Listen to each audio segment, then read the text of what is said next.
بسم اللہ الرحمن الرحیم۔ کیا آپ نے سوچا ہے کہ اللہ نے آپ کو ہی اپنے گھر کی زیارت کے لیے کیوں بلایا، جبکہ اس وقت دنیا میں 2 ارب سے زائد مسلمان ہیں، لیکن حج کی سعادت ہر کسی کو نہیں ملتی۔ یہ اللہ کا انتخاب ہے کہ وہ کب کس کو اپنے گھر بلائے۔ اللہ صرف اپنے منتخب کردہ لوگوں کو اپنے گھر بلاتا ہے، اور اس دفعہ ان چنے ہوئے لوگوں میں آپ بھی شامل ہیں۔ یہ کوئی معمولی سفر نہیں، اور نہ ہی یہ کوئی معمولی بات ہے، یہ دل کی حاضری ہے۔ اللہ نے آپ کو کیوں چنا؟ شاید وہ آپ کو اپنے قریب بلانا چاہتا ہے، یا شاید آپ کو کچھ خاص دینا چاہتا ہے، یا شاید اس لیے کہ آپ کی دعاؤں کا وقت آ گیا، یا وہ چاہتا ہے کہ آپ معاف ہو جائیں اور آپ کی نئی زندگی شروع ہو جائے۔ اللہ کا در کبھی بند نہیں ہوتا، لیکن وہ ہر کسی کو نہیں بلاتا۔ جس کا بھی اس کے گھر کی حاضری کا بلاوا آ جائے وہ خوش نصیب ہے۔ حضرت ابن عمر رضی اللہ عنہ سے روایت ہے، رسول اللہ صلی اللہ علیہ وآلہ وسلم نے فرمایا، حج اور عمرہ کرنے والے اللہ کے مہمان ہیں۔ اللہ تعالیٰ نے انہیں دعوت دی، انہوں نے اس کی دعوت کو قبول کیا، انہوں نے اللہ تعالیٰ سے مانگا تو اس نے انہیں عطا کر دیا۔ سبحان اللہ، کیا شان ہے! سب سے بڑی ذات میزبان ہے، اس کے بلاوے پر اس کے بندے مہمان بن کر حاضر ہیں۔ جو مانگیں گے وہ ملے گا۔ جب آپ لبیک اللہم لبیک کہیں گے تو یہ صرف الفاظ نہ ہوں گے، یہ آپ کے دل کی فریاد ہوگی کہ اے اللہ میں حاضر ہوں۔ یہ وہ جگہ ہے جہاں دولت والے بھی فقیر بن جاتے ہیں اور گناہ گار بھی ولیوں کی صف میں کھڑے ہو جاتے ہیں۔ یہ زندگی کا سب سے قیمتی موقع ہے۔ یہ موقع ہے اللہ سے دوستی کا، گناہوں سے توبہ کا۔ یہ ایک روحانی سفر ہی نہیں بلکہ جسمانی مشقت بھی ہے۔ اللہ نے حاجی کو گناہوں سے پاک کرنا ہے اور اس کے لیے آزمانا ہے، اور سب سے بڑی آزمائش تو موسم ہے۔ آج کی اس ویڈیو میں آپ کو 5 ایسے پوائنٹس بتانے والے ہوں جو آپ کے حج کو آسان ضرور بنا دیں گے۔ نمبر 1، حج اور عمرہ کی نیت خالص کریں۔ یہ عبادت محنت اور مشقت مانگتی ہے، اس لیے حج کے آغاز میں حج کی نیت کرتے وقت یہ دعا مانگی جاتی ہے، اے اللہ میں حج یا عمرے کا ارادہ کرتی ہوں، تو میرے لیے اسے آسان بنا دے اور قبول فرما۔ کیونکہ حج کے لیے ارادہ کر کے جانا ہوتا ہے، اس لیے جانے سے پہلے اگر کسی نے آپ پر ظلم کیا ہے تو اسے معاف کر کے جائیں اور یہ معاملہ اللہ کے سپرد کر دیں۔ اپنے مالی معاملات کلیئر کر کے جائیں۔ اگر کسی کو قرض واپس کرنا ہے تو وہ کر دیں۔ آپ کی عدم موجودگی میں اہل خانہ کے لیے خرچ کا بندوبست کر دیں تاکہ آپ کی واپسی تک انہیں پریشانی نہ ہو۔ نمبر 2، فزیکل فٹنس پر توجہ دیں۔ حج میں احرام باندھنے سے لے کر طواف، سعی، عرفات، مزدلفہ، مینا، رمی، جمرات تک کی کئی مراحل شامل ہیں جن کے لیے جسمانی فٹنس بہت ضروری ہے۔ اس کا پہلا مرحلہ ہے کہ بیلنس ڈائٹ شروع کریں۔ پانی ابھی سے زیادہ پینا شروع کر دیں تاکہ ایک تو آپ کو پانی پینے کی عادت ہو جائے اور آپ ہائیڈریٹڈ بھی رہیں۔ ڈیلی واک کو اپنی لائف کا حصہ بنا لیں، اور یہ بہت ضروری ہے۔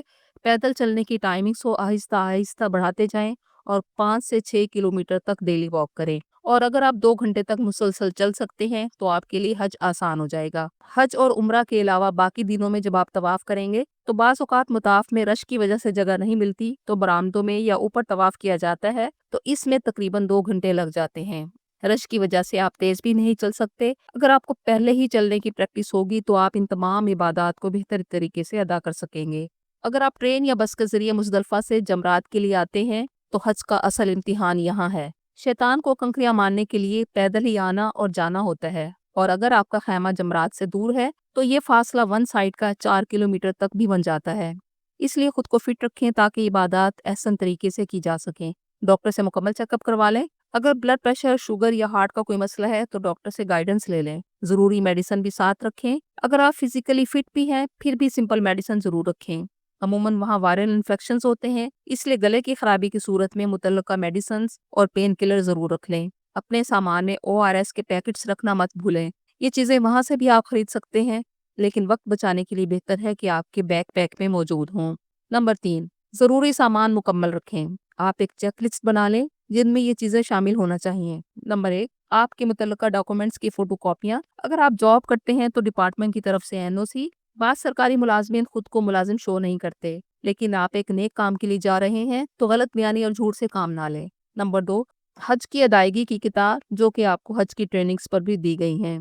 مسنون دعاؤں کی کتاب مارکیٹ سے مل جائے گی، لیکن بہتر ہے کہ وہی خریدی جائے جو رسول پاک صلی اللہ علیہ وآلہ وسلم کی مسنون دعاؤں پر مشتمل ہو۔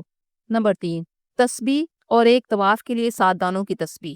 نمبر 4، اسمارٹ فون، جس میں آپ نے وہاں ایپس بھی ڈاؤن لوڈ کرنی ہے، چارجر، پاور بینک۔ نمبر 5، احرام، مردوں کے لیے سفید چادروں کے 2 سیٹ، خواتین کے لیے 2 عبایا، سکارف، حجاب، بہتر ہے کہ کاٹن کے ہوں اور فلور لینتھ نہ ہوں۔ لائٹ کلرز کے ہوں تو زیادہ بہتر ہے۔ کھلی سلیوز والے 7 سے 8 سوٹ کافی ہیں۔ ہر ہوٹل میں لانڈری موجود ہے اور اوپر کپڑوں کو لٹکانے کے لیے تاریں بھی موجود ہیں۔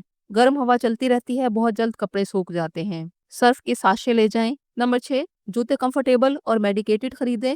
پہلے ہی خرید کر چلنے کی پریکٹس کریں۔ جوتا جتنا بھی اچھا ہو، نیا ہو تو چند دن مسئلہ ضرور کرتا ہے۔ لائٹ ویٹ جوتوں کے 2 جوڑے لے لیں اور واش روم کے لیے پلاسٹک کا چپل لے لیں۔ مردوں کے لیے ایسی چپل لیں جو پاؤں کی درمیان والی ہڈی کو کور نہ کریں۔ کاٹن کی ساکس کے 3-4 پیر لے لیں۔ بعض لوگوں کو ننگے پاؤں چلنے کی عادت نہیں ہوتی، اس لیے طواف اور سعی کے لیے بہتر ہے کہ ساکس پہن کر رکھیں۔ نمبر 7، امبریلا ایسے خریدیں جو فولڈ ہو کر آپ کے بیک پیک میں آ جائے۔ بہت بڑے سائز کی بھی نہ لیں، میڈیم سائز کی ہو، یہ بہت ضروری ہے۔ نمبر 8، سن گلاسز۔ حج کے 5 دن جون کے پہلے عشرے میں آ رہے ہیں۔ دن میں دھوپ میں چلنا ہے، اس لیے زیادہ سے زیادہ خود کو گرمی سے بچانے کی کوشش کریں۔ Number 9، water bottle. تھرمل یا انسولیٹڈ بوتل خریدیں جس میں پانی ٹھنڈا رہے، اسے ہی بار بار فل کرتے رہیں۔ نمبر 10، بغیر خوشبو والا صابن احرام کی حالت میں استعمال کرنے کے لیے چھوٹے سائز کا لے لیں۔ باقی دنوں کے لیے آپ جو صابن شیمپو استعمال کرتے ہیں وہی لے جائیں۔ تولیہ صرف احرام کی حالت میں استعمال نہیں کر سکتے، چہرے کو ہاتھ سے صاف کر لیں، باقی دنوں کے لیے آپ استعمال کر سکتے ہیں۔ نمبر 11، پتلی سوتی چادر۔ خواتین کے لیے مزدلفہ میں رات کو اوپر لینے کے لیے ضرورت پڑتی ہے۔ Number 12، plastic mat. Folding mats بآسانی مل جاتی ہیں۔ مزدلفہ میں زمین ناہموار بھی ہوتی ہے اور کنکر بھی پڑے ہوتے ہیں، جو سعودی حکومت حجاج کی سہولت کے لیے ڈالتی ہے تاکہ وہاں سے رمی کے لیے کنکریاں جمع کر سکیں۔ اس لیے میٹ بہت ضروری ہے تاکہ حاجی یا حاجن آرام کر سکے۔ نمبر 13، جائے نماز، جو ہر وقت آپ کے بیک پیک میں ہونی چاہیے۔ کوشش کریں کہ لائٹ ویٹ جائے نماز خریدیں۔ بعض اوقات حرم میں جگہ نہیں ملتی اور باہر ہی نماز ادا کرنا پڑتی ہے، اس لیے ہلکا ہونا ضروری ہے جو آپ اٹھا سکیں۔ Number 14، belt. پیسے رکھنے کے لیے بازار میں بھی پیراشوٹ اور لیدر کی بیلٹس مل جاتی ہیں۔ آپ خود بھی کاٹن کی زپ لگا کر بنوا سکتی ہیں، جو خواتین نے عبایا کے اندر پہننا ہے۔ نمبر 15، ٹوتھ برش، پیسٹ، صابن، شیمپو، مسواک، پلاسٹک بیگ، شوز رکھنے کے لیے، کنکریاں رکھنے کے لیے۔ نمبر 16، سنیکس، بسکٹ، نمکو چپس، بھنے ہوئے چنے اور ڈرائی فروٹس ملا کر رکھ لیں۔ اگر کسی کو چائے کی عادت ہے تو چائے کا سامان ضرور رکھے۔ بعض ہوٹلز میں کیٹلز بھی رکھی ہوتی ہیں، لیکن بہتر ہے کہ آپ کے پاس اپنی ہونی چاہیے۔ شوگر پیشنٹ خاص طور پر سنیکس رکھیں، اور جب یہ چیزیں آپ کے بیگ میں ہوں گی تو باہر جانے سے آپ کے وقت کی بچت ہو جائے گی۔ نمبر 17، ایسے 4 ویل ٹرالی بیگ خریدیں جو ہارڈ میٹیریل کے بنے ہوئے نہ ہوں بلکہ لیدر سے بنے ہوئے ہوں، کیونکہ ایئرپورٹ پر اور وہاں بسوں پر لوڈنگ ان لوڈنگ کرتے وقت ان کو بڑی بے دردی سے پھینک رہے ہوتے ہیں۔ بیک پیک پیراشوٹ والا خریدیں جو لائٹ ویٹ بھی ہوتا ہے اور مضبوط بھی، اور اتنا بڑا بھی ہو کہ عرفات کے لیے بھی آپ اسی میں 2 سوٹ اور ایک چادر ڈال کر لے جائیں۔ کراس باڈی بہت مددگار ہے، جس میں آپ اپنا موبائل فون بھی رکھ سکتے ہیں۔ طواف کرتے وقت دونوں ہاتھوں کو فری رکھیں تاکہ آپ آسانی سے طواف کر سکیں۔ نمبر 18، کچھ لوگ چائنا کے فولڈنگ ہاتھ والے پنکھے بھی لے کر جاتے ہیں، لیکن میں نے جو ایکسپیرینس کیا تھا وہ تھا چھوٹے سائز کا کھجور کے پتوں سے بنے ہوئے پنکھے کا۔ جب رات جانے والے راستوں پر کوئی سایہ نہیں تو مجھے یہ بیسٹ لگا کہ اس کو بار بار پانی سے گیلا کر کے آپ اس کو استعمال کر سکتے ہیں۔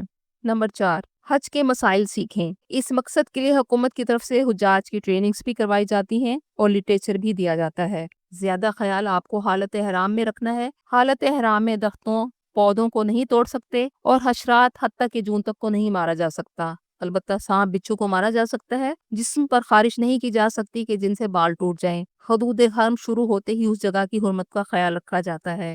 سعودی حکومت نے حدود کے تعین کے لیے بڑے بڑے بورڈز بھی لگا رکھے ہیں۔ جب آپ جدہ سے بائی روڈ مکہ آتے ہیں تو مکہ سے تقریباً 22 کلومیٹر پہلے روڈ پر ایک قرآن مجید رکھنے والی رحل جیسا پل بنا ہوتا ہے۔ یہاں سے حدود حرم شروع ہو جاتی ہے اور اس سے آگے غیر مسلموں کا داخلہ بند ہے۔ حدود حرم کی پابندیاں سب کے لیے برابر ہیں۔ لڑائی جھگڑا منع ہے۔ یاد رہے مینا اور مزدلفہ حدود حرم میں داخل ہیں، جبکہ عرفات کا میدان حدود حرم سے باہر ہے۔ مرد کے لیے حرام کی 2 سفید چادریں انسلی ہوں۔ خواتین کوئی بھی لباس پہن سکتی ہیں، بس چہرہ کھلا رہے، بال نظر نہ آئے اور اسکارف یا رومال چہرے کو ٹچ نہ کرے۔ حج کے مسائل اور دعاؤں کی کتاب ساتھ رکھیں۔ احرام باندھنے کا طریقہ سیکھ کر اور پریکٹس کر کے جائیں۔ نمبر 5، ایک بدلا ہوا انسان۔ حج کے لیے روانہ ہونے سے پہلے صبر برداشت کرنا سیکھیں، فالتو بحث اور گناہوں سے بچیں۔ حج اور اس سے متعلقہ تمام اخراجات حلال مال سے پورے کریں۔ حضرت ابو ہریرہ رضی اللہ عنہ سے روایت ہے، رسول اللہ صلی اللہ علیہ وآلہ وسلم نے فرمایا، حاجی حج کے لیے پاکیزہ خرچے کے ساتھ نکلتا ہے اور اپنا پاؤں رکاب میں رکھتا ہے، لبیک اللہم لبیک کی صدا لگاتا ہے تو آسمان سے آواز آتی ہے، تیرا خرچہ حلال اور تیرا حج مقبول اور گناہ سے پاک ہے۔ اور اگر کوئی ناپاک خرچ کے ساتھ حج کے لیے جاتا ہے تو آسمان سے ندا آتی ہے کہ کوئی حاضری نہیں، کوئی رحمت نہیں تجھ پر، تیرا توشہ حرام، تیری سواری حرام اور تیرا حج مقبول نہیں۔ اللہ کی شان ہے کہ حج کے لیے خرچ کرنے کا ثواب بھی 700 گنا ہو جاتا ہے۔ طبرانی کی روایت ہے، حضرت بریدہ رضی اللہ عنہ فرماتے ہیں کہ رسول اللہ نے فرمایا، حج میں خرچ کرنے کا اجر جہاد فی سبیل اللہ میں خرچ کرنے کی طرح 700 گنا ہے۔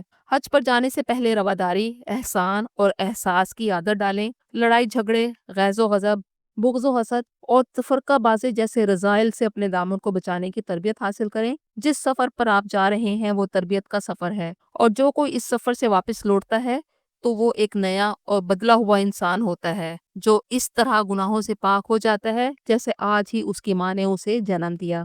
لبيك اللهم لبيك لبيك لا شريك لك لبيك إن الحمد والنعمة لك والملك لا شريك لك